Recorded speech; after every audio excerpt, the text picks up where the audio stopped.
Goeiemôre my boetie en sissa, wees gegroet in die wonderlike naam van Jesus op hierdie geseënde Dinsdagoggend en baie dankie dat ek die voorreg het om vir julle te kan bid vanoggend.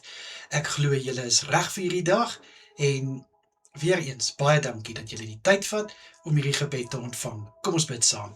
Vader, ek kom na u toe in die lieflike naam van Jesus vanoggend. Baie dankie vir 'n vars nuwe dag wat vir ons voorlê. Liewe Here, baie dankie dat u u hand van veiligheid, u hand van bewaking oor ons gehou het laasnag. Baie dankie, liewe Here, dat u ons deurgedra het. En dankie vir alles wat voorlê vandag, wat ons kan met albei hande vat en mee werk en mee kan dryf in Jesus Christus naam. Vader, ek bid dat in alles wat ons vandag gaan doen en sê, mag ons u kan verheerlik. My gebed is, Here, dat ons sal weet wie is ons herder, dat ons sal weet wie is ons bron van voorsiening, wie is die een, Vader, wat vir ons die krag gee om deur elke dag te kan werk. Asseblief, Here. Ek bid vir my boetie en sissa by die werk. Here, vul vir hulle by die werk met wysheid en insig, dat hulle werk kan doen tot die beste van hulle vermoë. Ek bid, Here, vir sukses in hulle werk, in Jesus Christus naam. Vader, my gebed is vir elke boetie en sissa by die huis. Ek bid dat u hulle persoonlik sal aanraak.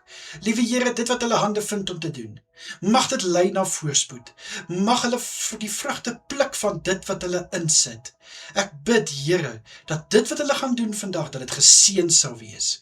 Mag hulle u seën ervaar deur hierdie dag in Jesus naam. Vir elke boetie en sissa wat nou gaan slaap na laasnag se werk, bid ek, Here, dat hulle goeie rus sal inkry. Mag hulle verfris en versterk wees wanneer hulle later opstaan om die volgende skof aan te pak. Ek bid vir kalmte wanneer hulle slaap, rustigheid in Jesus naam. Vader, ek wil graag vanoggend kom bid vir elke boetie en sissa wat voel hulle word gevange gehou deur die verlede, deur dinge wat gesê is, dinge wat gedoen is. Liewe Here, ek bid dat vandag die dag sal wees wat daai bondage sal breek in die naam van Jesus. Dat vandag die dag is wat hulle kan sê, dit is die dag wat die Here gemaak het.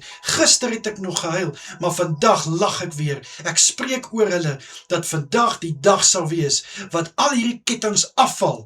Dat hierdie dag sal wees wat hulle vir altyd sal onthou en sê, dis die dag wat die Here my vrygemaak het. Ek bid in die kosbare naam vir vryheid oor my boetie en sissa.